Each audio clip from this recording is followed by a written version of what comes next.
Hello, everyone, and welcome back to another episode of the Stephen King podcast. And this is episode number, what, Hans? 37. 37. All right. Yep. We're finally there. We made it. Woohoo. Yep. All right. So this is going to be a nice, tight little podcast. We're going to talk about the news, and we're also going to review the short story, ThatBus Is Another World, as well as review the recently released A Good Marriage. So Yeah. why don't we kick it off with the first news item?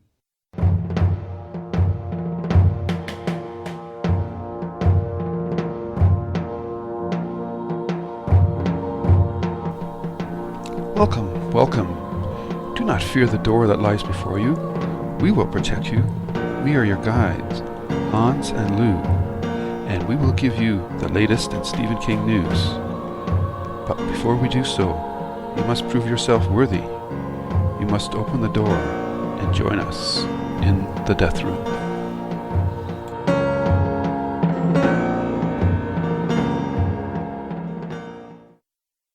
Yes, and today we have a lot of movie news, and the first is about The Stand. And this is from a short interview that Stephen King did, in which he mentioned The Stand, and he looked forward to it, and he is not as worried about the fact that Josh Bone, who is doing it, has mentioned that it will be one movie, as a lot of fans are. And he even says that we shouldn't count on it being just one movie. All right. So there could be more movies than one, but he is a little bit secret about it. Like, I think he says something about wanting to let Josh announce it himself. So maybe they are in talks about doing several movies or something like that. Mm-hmm. That hasn't just been released yet. Okay. I'm open to see what happens. I hope whatever form it takes, it just gets an R rating, or it's an R-rated movie. That's what I just hope. I think that if they cut stuff out of it, I think they can manage to do that, because I think that the book tells so many stories. So you could cut several of the stories out totally. Okay, the people who have read the book will miss them, but if you just look at the movie, it will still be a complete movie, just not telling every story from the book. And I don't know, maybe that would be a better way to do a movie, and focus more on a few of the stories.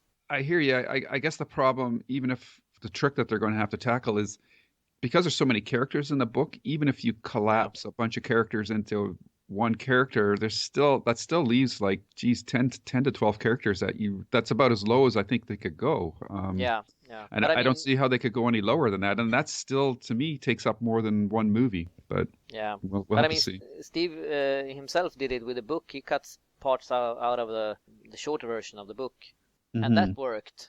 And then when he added the other ones, they worked as well. But it is so many. I mean, you have the basic characters, and you can't leave many of them out. But that's you right. have so many round stories that they enriches the story. But if you cut them out, it could still work, and you wouldn't miss them because they are totally out. It's not just that you see the beginning of them or the ending of them, but you could cut them out totally. Oh, absolutely. But I'll just come back to my point that there's still going to leave 10 or 12 characters, and I just don't see how you can fit that into a 3-hour movie. But we've already got one version of The Stand. I'm quite willing to see another one. It's been long enough. A lot of people probably have never watched the original miniseries, so it's time. And it always seems timely. Anytime we get some sort of pandemic alert. Right now we've got the Ebola scare going on, so I'm always up for another version of it. I'd like to see it play a little closer to the book in terms of flag, but that's the part I would like to see the most. And I would almost like to see Matt Frewer come back as the trash can man, because I still think he could play the part. So And can you imagine what kind of discussions we will have about who they cast as Flag? Yes. Is he right or is he wrong? Yeah. Yeah. Especially in this day and age, there'll be instant reaction on the internet. It will be interesting. Yep. Continue with the movie news, and I don't know.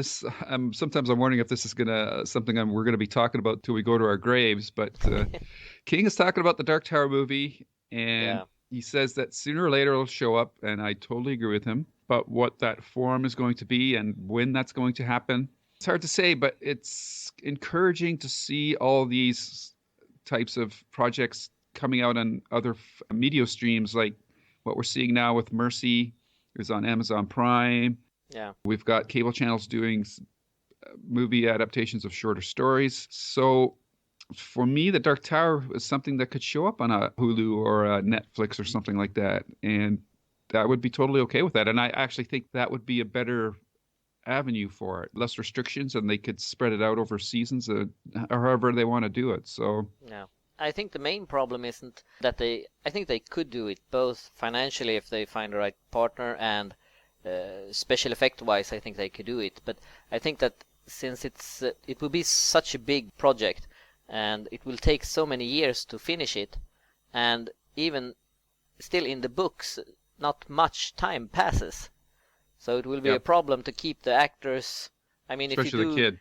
Yeah, like if you do 7 movies over a period of 7 years, that's going to change the characters, especially as you say, the kids. And it's not like 7 years. It's not like with Harry Potter that it's one for each year, and it's natural that the character grows older. Here you have almost the same timeline or time in the period. Same round. So I think that could be a problem. Yeah, I don't know how they're going to address that either, because as we saw with Bag of Bones, when they aged up the characters like to make it easier to film, it takes away some of the power of the story. And if Jake is not a boy through this whole series, and if he ends up being like a teenager or something like that, it's just not going to be as powerful. No. That you can kind of change the ages of the other characters a little bit. I don't really care.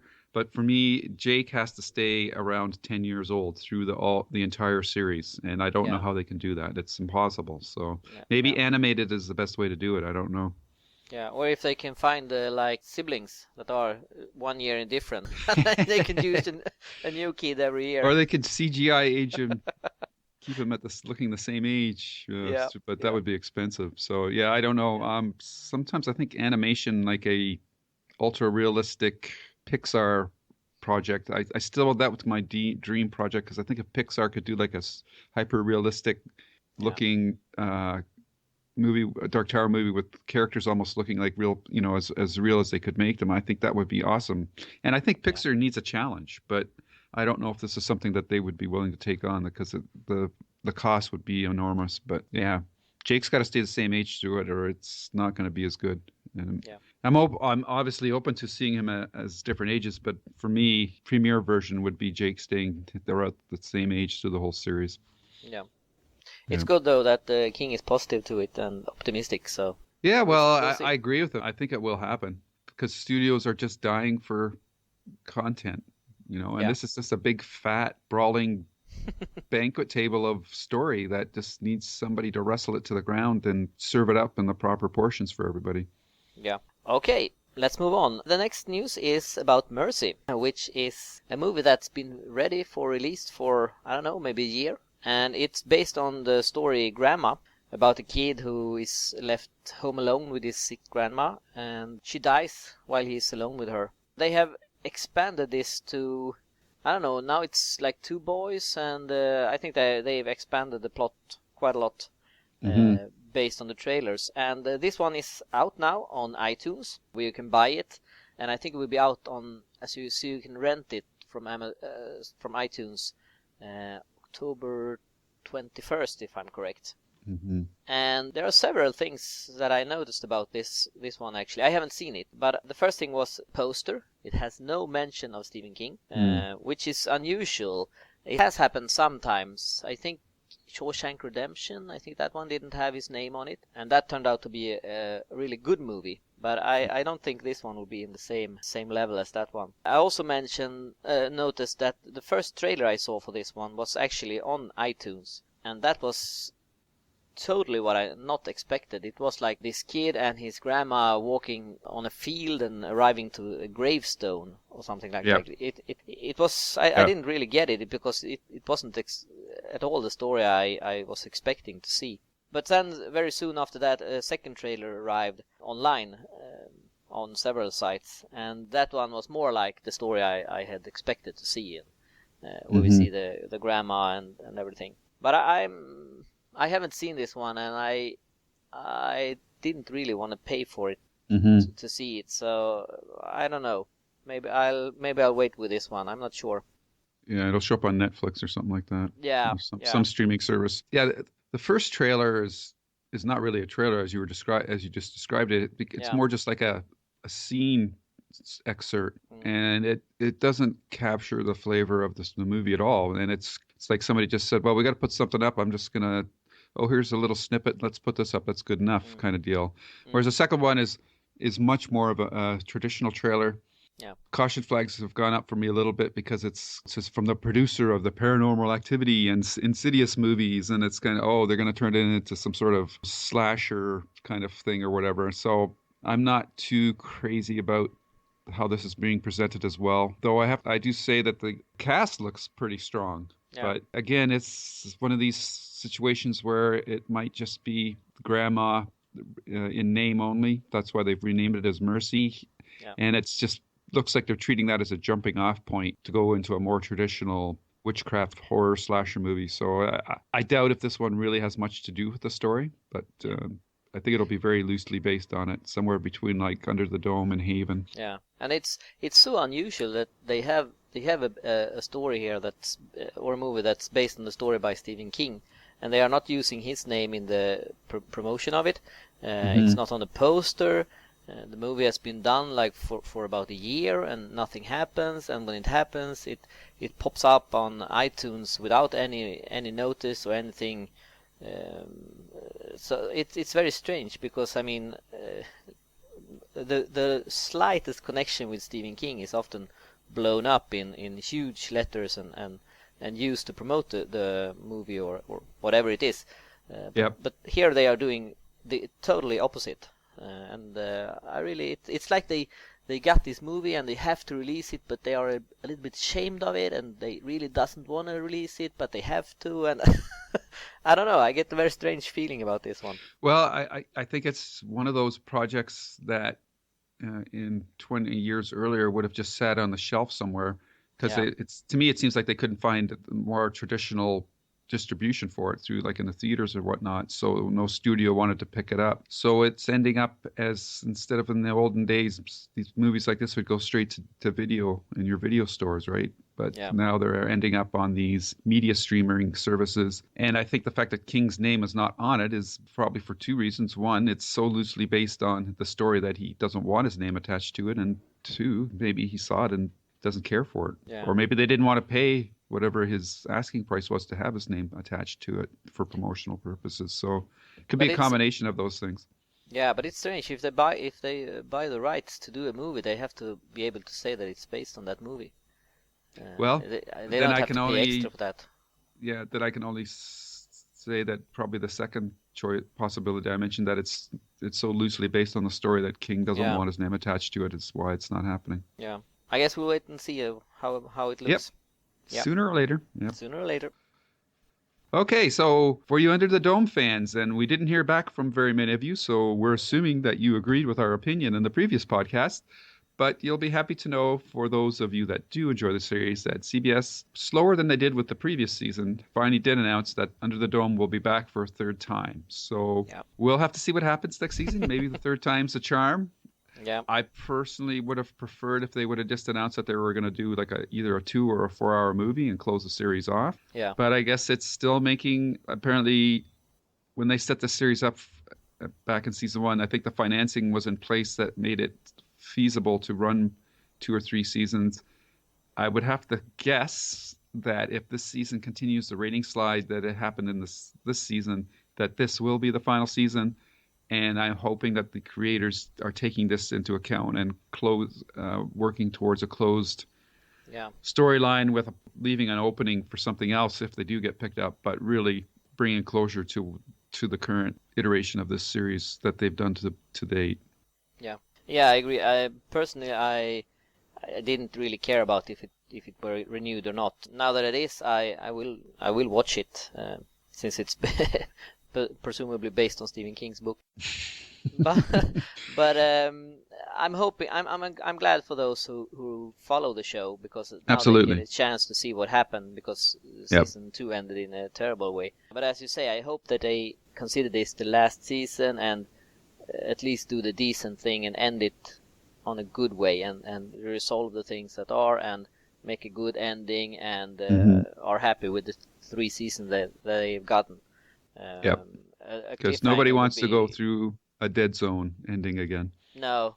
And I mean, I'm only guessing here, but I think that since the fact that it wasn't renewed earlier is because they are considering it for not being renewed.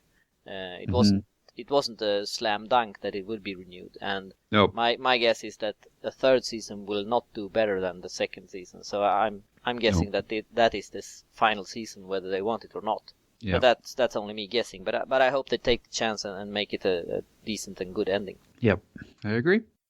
And that is the news for this installment. Yeah. This is great. What's our job? We'd like drive around, pick up stiffs or what? It's time for reviews from the night shift. So it's time to review a short story by Stephen King. And this one is called ThatBus Is Another World. And this one is pretty funny because I first heard about this when I attended King's promotional tour last summer in Hamburg. And on the stage, when he were interviewed and talked, he mentioned that while driving, or he didn't drive himself, but while being in traffic in Paris, he got this idea of pulling up beside another car, what it was then, and seeing someone slit someone's throat in that car, and then the car disappeared. So he basically told the entire story from stage. And this is the story that he has then written down and made some changes. He's told us more about the person in the car, which isn't him anymore. It's a fictional character. And the murder is taking place in a bus and not a car. But other than that, it's basically the same story that he told us in Hamburg. I don't know about you, but I really like the story, but I don't like that it's too short. It's like he has ripped it out from another story, and we only get this short part of it. But I like his description of the characters. I like what's happening, but I would have liked to know a little bit more before and after, and I would have liked more story. But I don't know. How do you feel about it? It's a great idea for a book. I guess it's what I keep circling back to. But on the other hand, I can also see why it makes for a good short story, because the character makes up in this version, the character decides to ignore what he sees. Yeah. Where I guess if you did a book version, he would decide to pursue it and try to report this guy to the police. And that could lead to an awesome cat and mouse book. But I guess King when you're a writer, some ideas grab you more than others. And I guess this only grabbed him enough to do this short story. And it's a one and done. I appreciate the craft of the story and him putting down the description of a person who's in a job that we can all relate to. It's a very standard, down-to-earth, very relatable kind of job. And putting it against something so bizarre, I guess when he witnesses this murder, or what he thinks is a murder on the bus, where it falls a little short for me as a short story is, if you compare this to Cujo, where the guy worked for the ad agency and he had that whole thing with a cereal and it was causing problems for kids and it looked like they were bleeding. Yeah. And so that was kind of interesting. But this world that he's describing of the protagonist in this story, it's just boring. like there's nothing interesting about what he's talking about. It's like stuff that you hear in the business world every day, which is, I understand, is the point of the story. But Stephen King is usually good at making even that kind of stuff sound kind of interesting. But I didn't have any interest really in what this character's career was about. This life-changing career about trying to get to this appointment to talk about this ad campaign for helping this company get over this oil spill business. I just found it pretty boring, uninspired. Boring's too strong, but it was just kind of meh. It just didn't. There was no spin on it that got me And he tried to do it, but it just didn't. This time, it just didn't work for me. Like it didn't say Cujo, where with the ad agency and the serial problem. But I appreciate the craft of the story, but it's not something that I would come back to again very often. I don't think. Not like Batman and Robin have an altercation, which I think is probably the best short piece he's written in the last couple of years, personally. But that's me. Some other people might really like it. I love the title though. The title is cool. Yeah. Well, I didn't find that part boring, as you say, but and I think that if he would have continued the story, I still think that the main character would have ignored what happened and gone to his meeting, but afterwards it would have started eating him up that he actually had ignored it, and I think that would have been an interesting story. But I think as I said, the part that we get, I like that. I like the description of the characters and the build up of the story, but I think it's a bit too short. I think it felt like it wasn't really finished. Mm-hmm.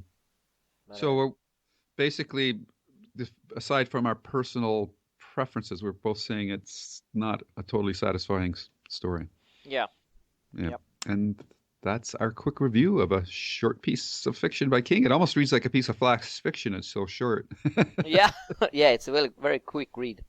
Alrighty, so that brings us to our last item, and this one will probably take us hopefully a bit more time. But this is our review of the just recently released A Good Marriage, starring Joan Allen and Anthony LaPaglia.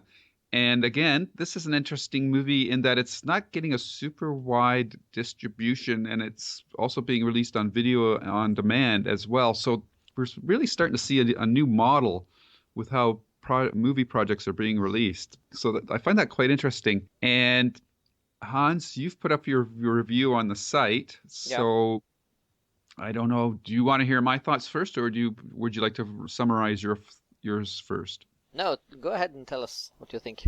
Okay, this is a very interesting movie in that it's solid, but that's the problem with it. For the concept of what the story had set up about a wife finding out that after 25 years of marriage that her husband's a serial killer, that terror and tension doesn't translate into the movie. And the weird thing about it is I think the acting is really good in it. So I was trying to put my finger on why it wasn't striking that chord that I thought it was going to. And I really think it comes down mostly to the direction. I just don't find that the director had any sense of how to set up tense scenes or use camera shots to build up tension.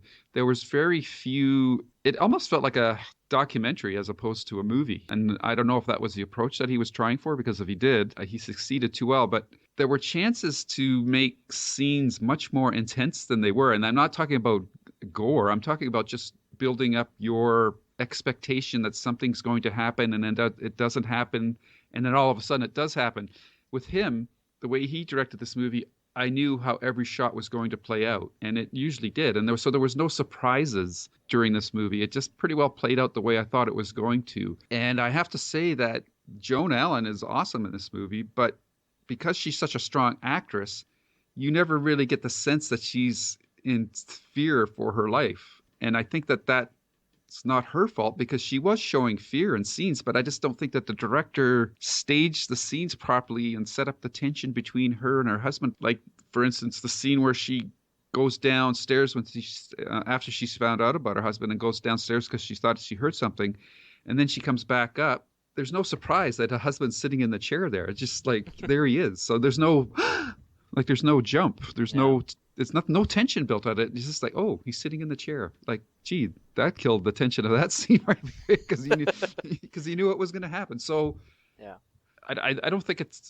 I'm hesitant to place all the blame on one person, but I just don't feel that this director had the chops. It's like the Carrie movie. Like, the family stuff that they did in that movie was, for the most part, worked for me. But once it got to the actual tension horror sequences, that director, to me as well, didn't know how to compose shots to get the most tension out of them during the action or the horror sequences. And this movie had that same problem for me. Yeah, well, I agree. But I think some of the blame for this movie being because there are so many mistakes done with this movie, and I think a lot of blame has to be put actually on King himself, since he has written the script for this one. And I really don't understand if he's trying to do it in a different way, or what he's trying to do. But I actually listened to the audiobook before I saw the movie, which is often a mistake because the book is always better than the movie. But they are doing three huge mistakes, and the first one is similar to the one that Kubrick did in The Shining by hiring Jack Nicholson. You from the beginning know that there is something fishy with the husband. Like when they are in bed, he is looking at her in a strange way. He makes really bad jokes and stuff that tells the viewer that something is wrong with this guy. While in the story, the wife never suspects anything until she finds the box in the garage. And I would have liked them to make this movie so that if you didn't know anything about the story, you wouldn't suspect the husband until it's a fact. It's very obvious from the beginning that something is wrong with this guy, and I think that's a huge mistake by doing that. And again, I understand what you're saying, but I don't think that the actor that played the husband was doing anything wrong. I just think that the way the director shot those scenes made it like that, because it was too over the top, trying to be showing us that they were like a very close-knit family and they were very much a tightly knit group. It just felt overdone, like they were trying to really lay it on. And I'm watching the performances and I don't see anything wrong with what Joan Allen's doing or what Angelina Lepage is doing. I think they're actually working with each other, but it's just the way the scenes are shot. It's just like everybody else around them is told, oh, you got to act like, oh, aren't they just such a wonderful family? And they oversold how normal they were. It should have been much more subtle, much more laid back. Yeah. The second mistake I think they do is that they are totally destroying the most important scene in the movie.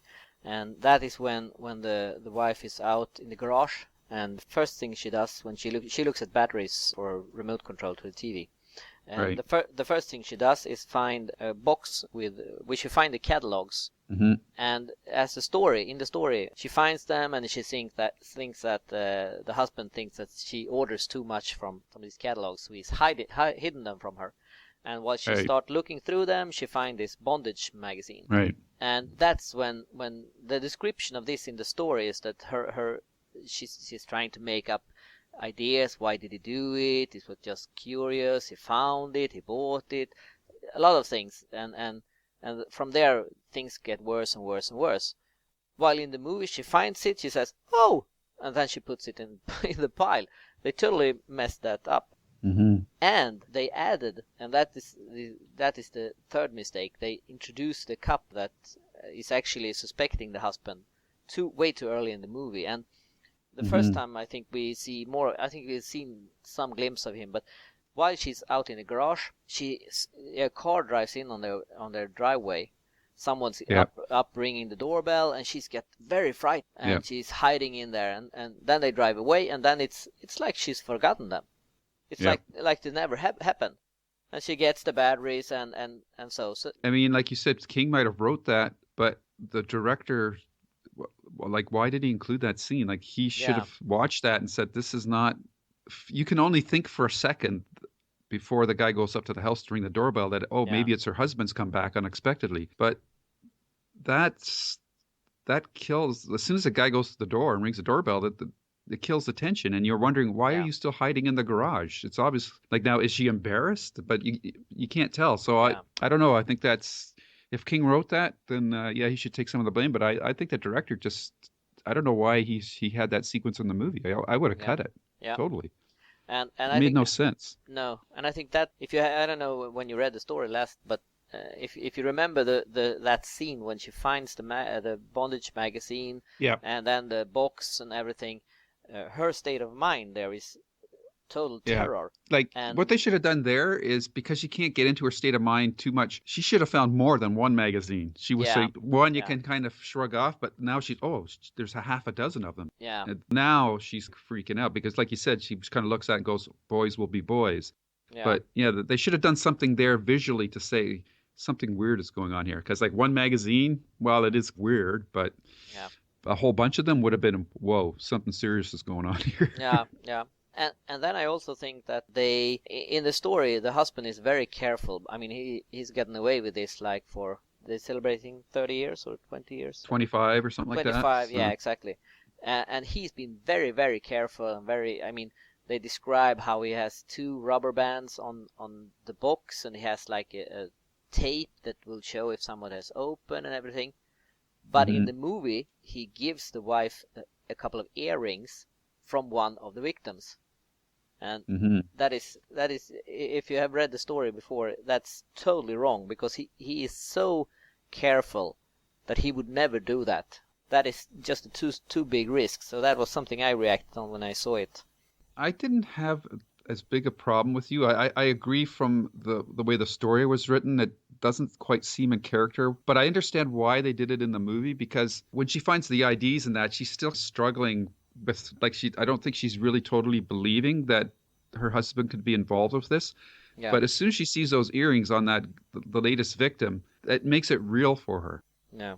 And I think that's because you can't get inside a character's head. You have to show it visually. So I'm only guessing, but I think that's why they did it. And so I was fine with that tampering of the character, the serial killer character's persona. So I didn't have as big a problem with that as you did. Yeah, that told me that he enjoyed more like giving her stuff that he's taken from his victims than being careful. I think it also showed that he was overconfident, because he'd been doing this for a while, and I think he was getting a little sloppy. Yeah. And he wasn't as smart as he thought he was. So yeah. I hear what you're saying, but I didn't have as big a problem with that. And I actually liked the way Anthony LaPaglia played the character, because most serial killers tend to be very depressed, intense, morose characters. And he was just, hey, it's not really my fault. It's this other person inside of me. And if we forget about it, life will be great. And I actually kind of I like the way he played his character in the movie. It was a different take on serial killers are usually so depressing and closed and closed emotionally, and he was the opposite. He was almost like overcompensating for his illness. So yeah, I think I agree with you. I just have to mention one thing about the earrings. I know I'm hanging up on those, but it also I think was a bit too much at the end where she put them in the grave when they bury the husband. Yeah, again, just showing her feelings about what he really thought of him. Yeah, but it's I mean, her kids should react like, why are you putting earrings in our father's grave? Well, the daughter did. Yeah, but it wouldn't get an explanation, and she just bought it. Yeah, well, they're all upset, right? So yep. Yeah, those are little things, but I can understand why they would take you out. For myself, they didn't really bother me. I thought they might play up the one son when he was talking about making that remarks about the neighbor, and she got all upset. I thought they might have thrown something at the end there where he was kind of picking up his father's same kind of thing, but they didn't, thankfully. I also thought that Stephen Lang, who you saw in Avatar, or what was that TV show that he was in for a while with the dinosaurs, whatever that was called, I can't remember now. No. He was totally transformed in this movie. He looked like a different person. They did a good job with the wardrobe and all that stuff, because in Avatar the guy was built like Rocky Balboa on steroids. In this movie he was just like a sack of bones in a jacket. And I liked him. And again, I'm coming back to the director, but that last scene where he tells her to come close and he whispers to her that she did the right thing, I thought that whole scene was shot poorly. Like, it should have been, the camera should have been on the other side or at the foot of the bed looking towards the two of them. Instead, he was blocking her face for most of the shot. I'm going like, I can't see what she's doing or anything like that. So to me, that should have been a really emotional moment for that character, but the way the shot was done, it just didn't come across at all. And I think that shot is kind of emblematic of my problems with the whole movie. All the emotional moments just were shot so straight forward with no artistry or anything like that. So yeah. Like when she pushes him over the railing, there's no big surprise or anything like that. It's just, she pushed him over. Everything is kind of like, she pushed him over the railing. Yeah. Oh, he's already in the chair. Oh, this guy's following her. Like there was no there was no tension through the whole movie. It was just, oh, okay, so her husband was a serial killer and she killed him, and oh yeah, okay, whatever. That's how I kind of felt like watching it. There was no tension in the movie, and there should have been tons. I don't blame the actors. No, and that's also something I had a little bit problem with. I took it. I don't know how you took it, but I when he finds the penny he's looking for, I take it that she put it in that jar for him to find, and she planned everything to murder him. Absolutely. And in the story, I don't take it. I heard people saying that they didn't take it like this, that it was coincidence that the penny was in there. But in the story, it's definitely a coincidence because he comes home and it's his secretary or something like that. So there, in the story, it's more like an opportunity presents itself for her and she takes it.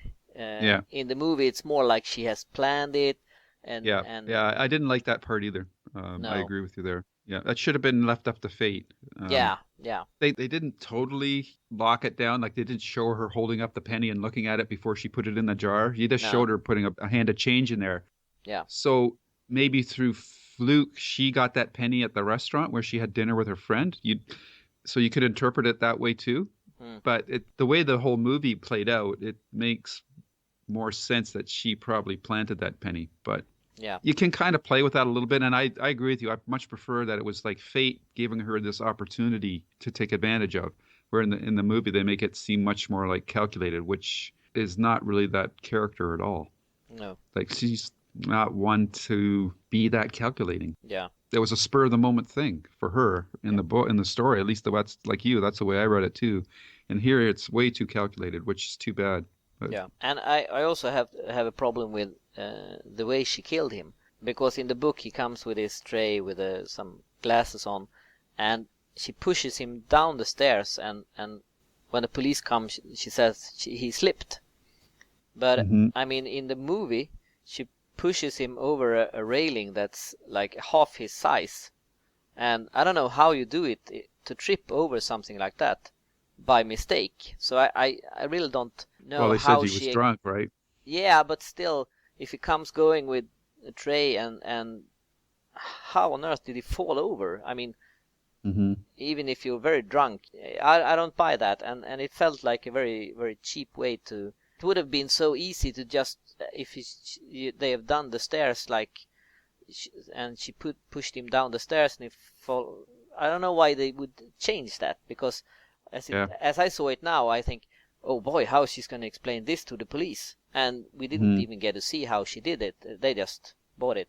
Yeah, again, the way that whole scene was directed, like you said, I think falling down the stairs would have been more a better approach. But yeah, the direction of those scenes just was very flat.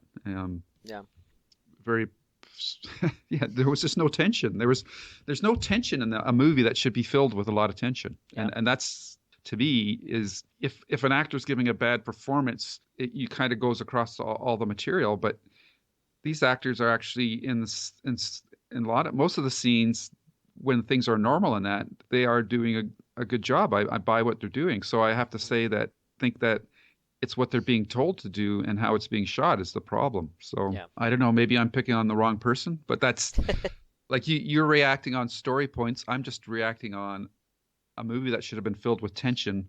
To me, never had any shots that built up any tension. And in fact, quite a few of the shots deflated any tension there was, because as soon as the scene started, I knew exactly what was going to happen because of the way the shot was playing out. And in most cases, that's what happened. And that's the worst thing that you can have in a horror movie or like a comedy. If you don't scare or make the person laugh, then it doesn't matter what else happens. The main purpose of the movie has been defeated. Yeah, I agree. Yeah. So we didn't like this one? Not going to say that. I'm just going to say it could have been so much better. I actually liked the performances, and I thought it was pretty faithful to the story, except for those few points that you've shown out. So I would give it it was solid, but not good, but not great. So a 7 out of 10, something like that. Yeah. Well, I'm leaning more like 3, maybe 4. Oh. Yeah. Okay. I think part of it may be because I listened to the audio version of it just before. You had your expectations. Yeah, exactly. And I think also one thing is that they messed up the most important scene where she finds his box and everything, and there was never any doubt about that there was something wrong with the husband. I would love to have seen them. He could have been a bit geeky maybe, or he should have been the kind of husband that you wouldn't suspect of anything, and then just bam, he's a serial killer. And I think they messed that part up totally. Yeah. If there's one thing that I think works okay in the story that doesn't work as well for me in the movie, is in the book, like in the movie, he finds out almost right away that she's discovered his secret, and the same thing happens in the movie. I think it would have been better if there would have been a day or two in movie time in the movie that he didn't know, just to kind of build up some tension. But based on the lack of tension in the rest of the movie, I doubt that would have come across either. But I think in the movie, the fact that he finds out so quickly, again, ruins a good chance for some tension between the two of them, because we know something that she knows that he doesn't know, but as soon as she finds out, he finds out, and so that source of tension is gone as well, which in a book is different than a movie. So there's just a lot of opportunities for tension that was not properly taken advantage of. People should definitely see this movie, but hopefully I've taken down the expectations, so when they see it, it will be better than I have said that it is, and they will be positively. Yeah. And it's going to be interesting because we're having this slew of alternate avenues for Stephen King movies to come out. And I think going into it, we both would have put our money on A Good Marriage as being the best one of the bunch. Yeah. But now that we've got this one coming out and Big Driver and Mercy, it'll be interesting to see how they end up in our ratings after we watched all three of them. Yeah. Mm-hmm. I have seen Big Driver, but I won't say anything about it until the next podcast. But okay, very good. Because I haven't seen it yet, and most of our listeners probably haven't either. No. So, listeners, that's our thoughts on A Good Marriage. Let us know through the widget or emails or Facebook at Hans' site, his Facebook page, what you thought of A Good Marriage, and we'd love to hear some feedback from you guys. And for the next show, Hans, do you want to set that up? Yeah, sure. Next time we are going to talk about Big Driver. That one will air on Lifetime on October 18. So when that episode comes out, you will have had the chance to watch it yourself. So please send in your comments. We will see if we have the same thoughts as you have about it. Yep. And we'll probably do some episode reviews of Haven as well, right? Yeah. And I don't think we have anything story-wise because Revival won't be out yet, so that will be it's a few days podcast left. or two down the road after that. So and we have to give people a chance to time to read it as well. Yep. So next podcast will be movie and TV related again as well. Yes. And before we leave, I would also like to tell all of you listeners to check out the movie Horns by Joe Hill, Stephen King's son. Yeah, it's out on iTunes at least, and I know it's shown in cinemas in France. I'm not sure if it's out in the US actually yet, but if it isn't, it should be very soon. And I think it's a limited release. But... Yeah, and that movie is it's a really great movie, and I was very impressed by his name. Daniel Radcliffe? Yeah, exactly. Really? I have to admit that when I heard that he was cast, I was extremely skeptical because I saw him as this little Harry Potter dude. But I think he did a great job actually, so I have to admit to that. But it's a solid, good movie, so you should definitely check that one out. Okay, I haven't seen it yet myself. Yeah. All right. So with that, as always, we're going to tell our viewers to stay safe, but stay scared.